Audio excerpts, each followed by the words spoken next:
इस video session में हम लोग दो टॉपिक कवर करने जा रहे हैं। जो दो टॉपिक्स का नाम है, पहला है ई गवर्नेंस और दूसरा है ई डेमोक्रेसी।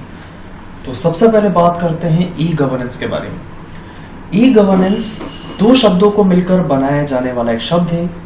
ई का फुल फॉर्म है यहाँ पर इलेक्ट्रॉनिक और जी से है गवर्नेंस।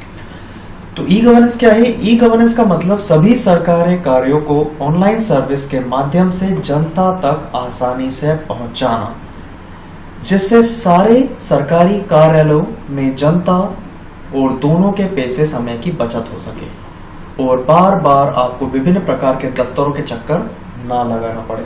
कहने का यह मतलब है कि जो भी डिपार्टमेंटल वर्क है, वो बिल पेमेंट हो, एप्लीकेशन हो, आवेदन हो, निवेदन हो, कोई भी ऐसे काम जो एक आम व्यक्ति और एक गवर्नमेंट बॉडी के बीच में है, तो उसके लिए हमें सीधे से जाके गवर्नमेंट के ऑफिस में अप्रोच करना पड़ता था, जिससे हमें समय भी देना होता था और इसमें हमारा एक ट्रैवल एक्सपेंस भी लगता था। अब यही काम अगर इंटरनेट के माध्यम से हो सके, और आज हम लोग देख रहे हैं कि यह संभव लगभग हो ही चुका है कि लगभग सभी गवर्नमेंटल काम हम घर बैठे आसानी से कर सकते हैं। हमें किसी भी डिपार्टमेंट में जाने की कोई ज्यादा जरूरत महसूस नहीं होती है। तो इस कॉन्सेप्ट को बोला जाता है ई गवर्नेंस। सीधे शब्दों में कहें तो ई गवर्नेंस के तहत सभी सरकारी कामकाजों को ऑनलाइन कर दिया गया है, जिससे जनता घर बैठे विभिन्न कार्यों के लिए ऑनलाइन ही अप्लाई कर सकती है। ई गवर्नेंस के अंतर्गत आने वाले कार्य: आप ऑनलाइन बुकिंग के जरिए सभी बैंकिंग सेवाओं का लाभ उठा सकते हैं। यदि आपको इसमें मनी ट्रांसफर करना हो, फिक्स डिपॉजिट एफडी बनाना हो, एफडी ब्रेक करना हो, या लोन के लिए अप्लाई करना हो, कोई प्रीमियम आपको पे करना हो, तो वो आप घर बैठे ही पे कर सकते हैं, बैंक जाने की भी जरूरत नहीं है। जीएसटी से संबंधित सभी कार्य ऑनलाइन कर दिए गए हैं। जीएसटी पेमेंट आप घर बैठे ही कर सकते हैं। बिजली, पानी, टेलीफोन, मोबाइल, डीटीएच इत्यादि के बिल ऑनलाइन भर सकते हैं। पैन कार्ड, आधार कार्ड, राशन कार्ड, पासपोर्ट, जाति प्रमाण पत्र का सत्यापन भी हम ऑनलाइन कर सकते हैं। आयकर रिटर्न फाइलिंग के सभी कार्य ऑनलाइन किए जा सकते हैं। ट्रेन, बस, हाईवे की टिकट भी ऑनलाइन बुक कराई जा सकती है। तो ये वो सारे डिपार्टमेंटल वर्क थे जो आप घर बैठे अप्लाई कर सकते हैं। आपको कहीं भी ट्रैवल करने की, किसी भी जगह अप्रोच करने की कोई जरूरत नहीं है। ये सारा काम इंटरनेट के माध्यम से होता है। लेकिन देखा जाए तो 4 स्टेजेस में गवर्नमेंट ने ई गवर्नेंस को स्टैब्लिश करने के लिए 4 स्टेजेस को फॉलो किया गया था, जिसमें सबसे पहला स्टेज था कंप्यूटराइजेशन। पहले चरण में व्यक्तिगत कंप्यूटर पर उपलब्धता के साथ सभी सरकारी कार्यालयों में पर्सनल कंप्यूटर स्थापित किए गए। कंप्यूटर का उपयोग वर्ड प्रोसेसिंग के साथ शुरू हुआ। इसके बाद डेटा प्रोसेसिंग में तेजी आई। सबसे पहले हर एक डिपार्टमेंट में कंप्यूटर और कंप्यूटर ऑपरेटर्स को स्टैब्लिश किया गया, उनकी ज्वाइनिंग की गई, पीसीज अवेलेबल कराए गए, ताकि सारा काम पेपर पेन से निकलकर कंप्यूटर के माध्यम से किया जा सके। सेकेंड स्टेज में कुछ सरकारी संगठनों के बीच इकाइयों को विभिन्न सरकारी संस्थानों के बीच सूचनाओं के आदान प्रदान और डेटा के प्रवाह के लिए एक हब के माध्यम से जोड़ा गया। यानी कि फिर इसके बाद एक नेटवर्क स्टैब्लिश किया गया डिपार्टमेंटल के बीच, ताकि एक डिपार्टमेंट से इंफॉर्मेशन या एक ब्रांच से इंफॉर्मेशन दूसरे ब्रांच के बीच आसानी से पहुंचाई जा सके।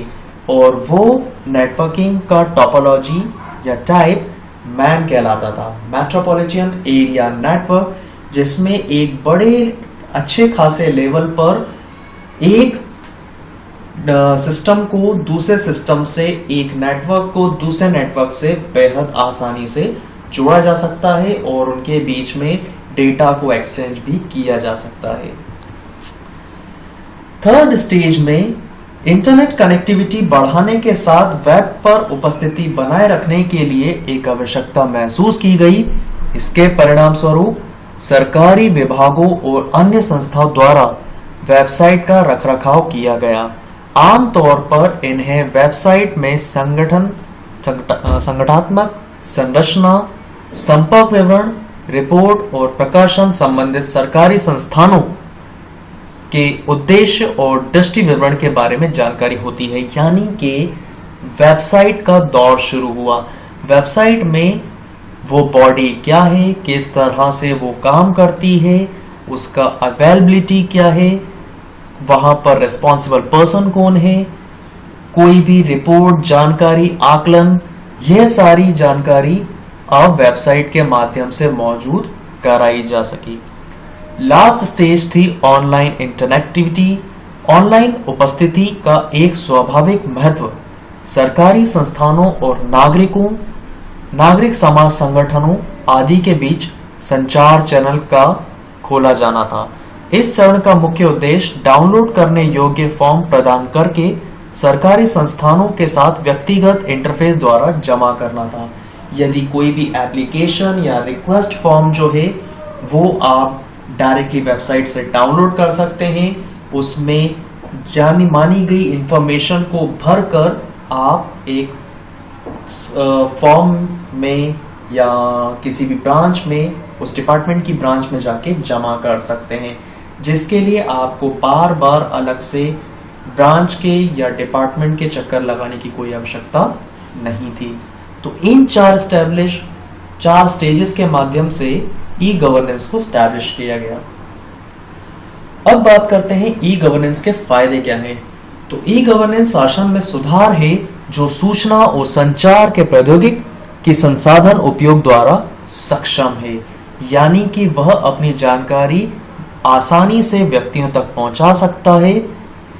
दूसरा है ई गवर्नेंस सभी नागरिकों के लिए सूचना और इनक्रिप्ट सेवाओं को बेहतर पहुंच बनाता है, यानी कि जो भी इंफॉर्मेशन है वो बीच में क्रैक नहीं हो सकती है।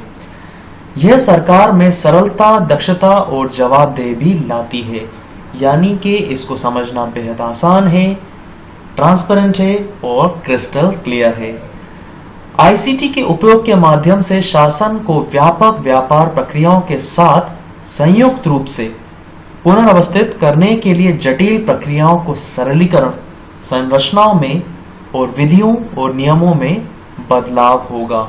यानी कि समय के साथ साथ इसको आसान बनाने के लिए, इजी बनाने के लिए, जो नागरिक आसानी से समझ सकें, ज्यादा उसमें उलझन ना हो, तो समय के साथ इसमें और भी बदलाव होना संभव है।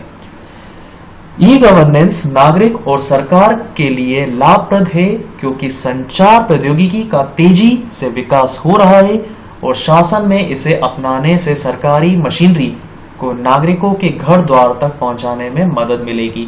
समय के साथ साथ टेक्नोलॉजी आगे बढ़ती जा रही है और गवर्नमेंट भी इसका इस्तेमाल करके एक व्यक्ति उनके नागरिकों के हित के लिए उपयोग कर रही है। अब बात करेंगे सेकंड टॉपिक जिसका नाम है ई डेमोक्रेसी। ई डेमोक्रेसी मतलब इलेक्ट्रॉनिक डेमोक्रेसी। डेमोक्रेसी मतलब होता है लोकतंत्र, जिसे एक डिजिटल लोकतंत्र या इंटरनेट लोकतंत्र के रूप में भी जाना जाता है। लोकतंत्र को बढ़ावा देने के लिए 21वीं सदी की सूचना और संचार प्रौद्योगिकी को शामिल करता है। यह सरकार का एक रूप है जिसमें सभी वयस्क नागरिकों को प्रस्ताव, विकास और कानून के निर्माण में समान रूप से भाग लेने के लिए पात्र माना जाता है। ये एक तरह का ऐसा प्रपोजल है जिसमें हर एक व्यक्ति के पास उसके अधिकार होंगे, उसके राइट्स होंगे, एक इंटरनेट और इलेक्ट्रॉनिक मीडिया के माध्यम से गवर्नमेंट के समक्ष रखने के लिए। ई लोकतांत्रिक सामाजिक, आर्थिक और सांस्कृतिक परिस्थितियों को सम्मानित करता है। इंटरनेट का उपयोग ई लोकतांत्रिक प्रक्रियाओं को सक्रिय और प्रतिभागियों को इलेक्ट्रॉनिक समुदायों में भाग नहीं लेने वालों के बीच डिजिटल विभाजन से बाधित किया जाता है। यानी कि कोशिश की जा रही है कि ज्यादा से ज्यादा तादाद में लोगों को ई डेमोक्रेसी के तहत बांधा जा सके ताकि उनके पास वह सारे अधिकार जो अभी भी मौजूद हैं वो इंटरनेट के माध्यम से उन अधिकारों का सदुपयोग कर सकें। दूसरा है सुरक्षा और गोपनीयता की सुरक्षा। सरकार को यह सुनिश्चित कर लेना चाहिए कि ऑनलाइन संचार सुरक्षित हो और वह लोगों की गोपनीयता का उल्लंघन नहीं करता हो। किसी भी प्रकार की इलेक्ट्रॉनिक वोटिंग पर यह और भी ज्यादा महत्वपूर्ण हो जाता है।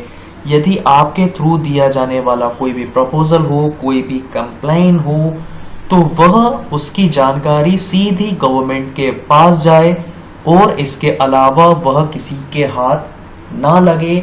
इस तरह का एक टर्मिनल बनाना चाहिए जो डायरेक्टली व्यक्ति को और गवर्नमेंट को एक दूसरे से जोड़ता है, जिसे 1-to-1 कनेक्टिविटी कह सकते हैं। तीसरा है सरकारी जवाबदेही। ऑनलाइन परामर्श और चर्चाओं में शामिल होने के लिए लोगों को आकर्षित करने के लिए सरकार को लोगों को जवाब देना चाहिए और सक्रिय रूप से पारदर्शिता करनी चाहिए कि सभी नागरिकों और नीतिगत परिणाम के बीच एक संबंध है।